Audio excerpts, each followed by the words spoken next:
What is up, everybody? You are hanging out with me, Sergi, and this is your first episode for your video podcast for your course, Major 5, Technical Writing. For this chapter, we will try to understand the nature of technical writing. When the world ushered in 21st century, many things changed and advanced in various fields and disciplines. These changes and advancements were prompted by the rapid pace of technology. Technology, as we know today, has permitted human beings' lifestyles. Hence, more advanced thinkers believe that we have to work with technology, which I totally agree. Although this may be the trend now, we really cannot do away with traditional forms.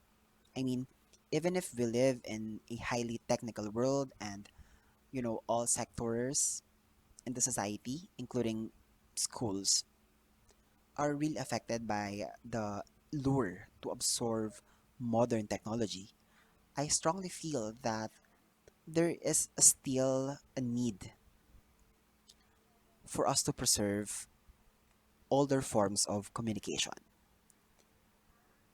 In the field of language teaching, the effective use of and teaching of technical language becomes more pronounced, most especially in science, information technology, and engineering and technology fields.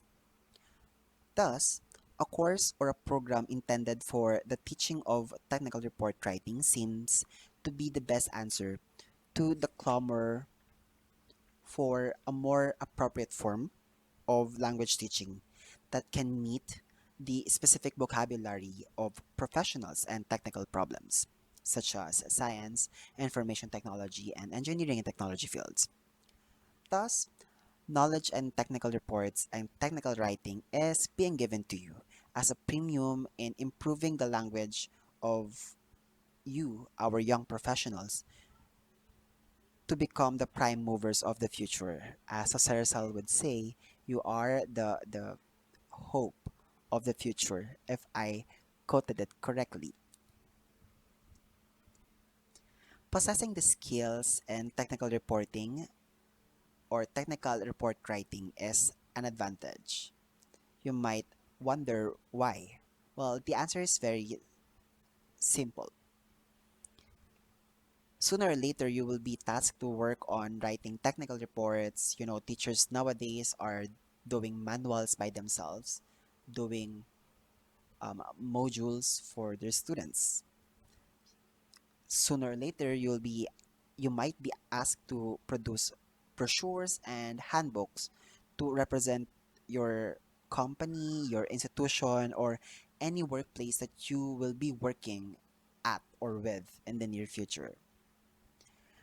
A course in technical report writing will be your preparation. This will at least prepare you for more complicated works that you will have to accomplish later on as you become professionals. Thus, we have your course, Major 5, Technical Writing. So, without further ado, let's start digging and the first lesson of Chapter 1, which is what is technical writing? Acclaimed proponents of technical writing, Mills and Walter, 1981, gave several definitions to aid us to understand the nature of technical writing. According to them, technical writing is about writing scientific subjects and about various technical subjects associated with sciences. They said that technical writing is characterized by certain formal elements such as its scientific and technical vocabulary, its use of graphic aids, and its use of conventional reports or report forms. According to them, it is ideally characterized by the maintenance of an attitude of impartiality and objectivity, by extreme care to convey information accurately and concisely. Those are the two operative words for this one: accurately and concisely, and by the absence of any attempt to arouse emotion. And lastly, they defined technical writing as a writing in which there is relatively high concentration of certain complex and important writing techniques, in particular description of mechanisms, descriptions of process, definitions, clarifications, and interpretations. To students, perhaps, technical writing may just be a requirement to pass an assignment. But to professionals, it may be any of the following which is required to fulfill a task. These are the products of technical writing. Number one, we have the business letter. This is a type of written communication. It is written using formal language and follows formal elements of letter writing. People usually write business letters to communicate with companies, organizations, or individuals with the purpose of applying for a job, making requests, and seeking appointments, and the likes. Next on the list is contract. It is a written agreement between two people under mutually agreed terms. Third on the list is monograph. It is a detailed essay or book on a very specific topic. It is usually written by professionals or academicians on topics of interest concerning their special fields. Like for example, you guys are English majors so or English teachers in the future, so you might write a monograph about your specific field with which is language teaching or English literature or whatnot. Number four on the list is printed action memo. Printed action memo is a ready format memorandum that is only requires a check mark on appropriate box that contains the message. This is essentially useful for busy people who need to make check decision or quick decisions and act on a circumstance or situations. So this is a ready format memorandum. Fifth on the list is graphic aids. These are drawings, sketches, and illustrations that aid the readers in understanding the presented data. These are usually seen in the chapter 4 of your research paper. Sixth on the list is instructional manuals. These are written to guide the readers on how to assemble something, to maintain and operate an apparatus, machine, or even your gadgets. Seventh is brochures. These are pamphlets or flyers that endorse a product in such a way that the potential customer will be convinced that the product is effective and eventually avail of the product. Second to the last is proposals. Proposals are written suggestions on how to make the company or the organization more productive and successful. Most companies and organizations requires this before an agreement is reached. So before they sign contracts or whatnot. And lastly, we have memoranda. Memoranda are the inter-office written communication used in or used to disseminate information. In today's world, the demand for accomplishing more written outputs makes a professional who is skilled in this area all the more needed. In whatever field, be it teaching, engineering, or whatnot, a skilled technical writer is needed. Thus, taking note of the five important principles in good technical writing separates talented technical writers from an ordinary writer. So we have to bear in mind the following. Number one, always have in mind a specific reader, real or imaginary, when you are writing your report. Always assume that he is intelligent but uninformed. Again, always assume that your audience is intelligent, but uninformed. Number two, before you start to write, always decide what the exact purpose of your report is and make sure that every paragraph, every sentences, or every word makes a clear contribution to that purpose. Number three, use language that is simple, concrete, and familiar. Remember, we write to express, not to impress. Number four, at the beginnings and ends of every section of your report, check your writing according to the principle. First, you tell the reader what you're going to tell him. Then you tell him what you've told him. Again, you have to check your writing according to this principle. First, you tell the reader what you are going to tell him or her, and then tell him or her what you have told him or her. And the last principle would be make your reports attractive. Again, nothing beats something that is attention um, no, I'm sorry, the one that will caught the attention of your readers, because not everyone will read a paragraph. So you have also to, as much as you express your intention in a simple and concrete and familiar language, you have to make it still a or an attractive report. On the other hand, while bearing in mind the important principles of technical writing, it would also help to distinguish the purposes of technical writing so that we do not confuse technical writing with other forms of writings.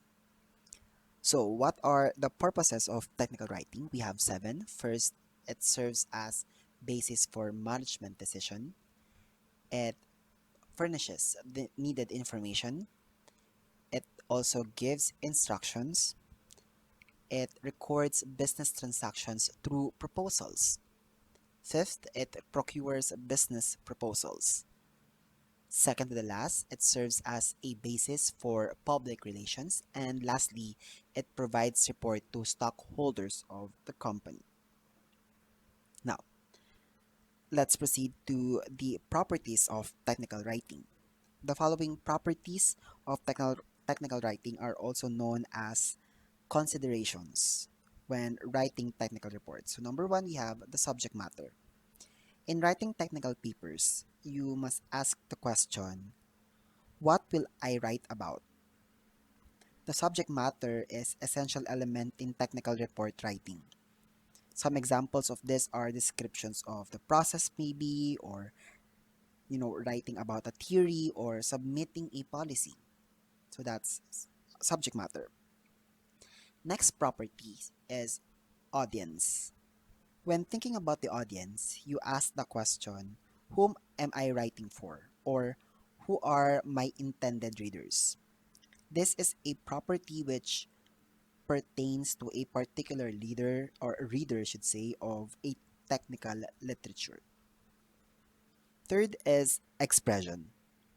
This property refers to two basic modes in which technical report has to be delivered, writing it or reading it. Your expression of the content will depend on your awareness of your audiences or readers' psychology and your style in writing to be able to reach your audience or readers' understanding. Fourth one is style. This refers to how the material is written. A technical writer uses clear, specific point of view, objective, impartial, and unemotional style in writing. And the last property of technical writing is the arrangement of materials. This pertains to how ideas should be organized in chronological, spatial, or logical order, from general to specific or specific to general, or vice versa, and use illustrations to present the information. So those are the five properties of technical writing. We have subject matter, audience, expression, style, and arrangement of materials. Earlier, technical writing is treated as a unique form of written communication because of its important qualities, its purposes, and properties. Now, let us elucidate it further by enumerating striking differences between this form of writing, which is more formal and academic compared to other writing forms. For instance, writing can be grouped into five basic um, types. The first type is technical writing. Technical writing conveys specific information about a technical right or technical subject to a specific audience for a specific purpose. Allow me to repeat that. Technical writing, it conveys uh, specific information about a technical subject to a specific audience for a specific purpose. So it's like information, subject, audience, and then purpose. Then we have creative writing. Creative writing is fiction, poetry. It may be short stories, plays, and novels, and far different from technical writing. Later on, we'll know the difference between the two. And then we have expressive writing. Expressive writing is a subject response to a personal experience. Perhaps maybe it could be your journals or your diaries. Whereas technical writing might be objective observation of work related experience or research. Then we have the expository writing. Expository writing exposes, quote unquote, a topic analytically and objectively, such as perhaps maybe um, news reports. Like technical writing, the goal of expository writing is to explain or reveal knowledge. But expository writing does not necessarily expect a response or action from the reader. And lastly, we have persuasive writing. Persuasive writing depends on emotional appeal. Its goal is to change one's attitude or motivate him or her to do some necessary action or to decide in a specific topic or whatnot. So those are the five basic types of writing. So we can differentiate our topic technical writing from the other four. We have creative writing, expressive writing, expository writing, and then persuasive writing. Now, this is the $1 million question for this lesson. What are the differences between technical writing and creative writing? Writers have different writing styles. We all know that. There are writers who are more inclined to straightforward or direct form of writing, while others are on the creative or literary side. So later on, you will be exposed into the differences between technical writing and creative writing based on content, audience, purpose, style, tone, vocabulary, and organization. So let's start with content. When it comes to content, technical writing is more of factual and straightforward, while creative writing is imaginative and metaphoric or symbolic. When it comes to audience, technical writing has a specific audience to cater, while creative writing has general. For purpose, technical writing is to inform, to construct, and to persuade its specific audience, while the purpose of creative writing is to entertain, to provoke, and to captivate the attention of its audience or its readers.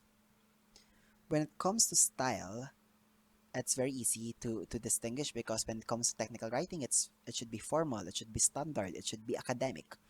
While in creative writing, its style is it's informal, it's artistic, it's figurative. When it comes to tone, technical writing is objective and creative writing is subjective. When we talk about objective, it should be specific, right? That you have a specific um, tone when you are trying to convey your message to the readers or to your audience. While in creative writing, you have subjective, meaning it's open for interpretation and whatnot.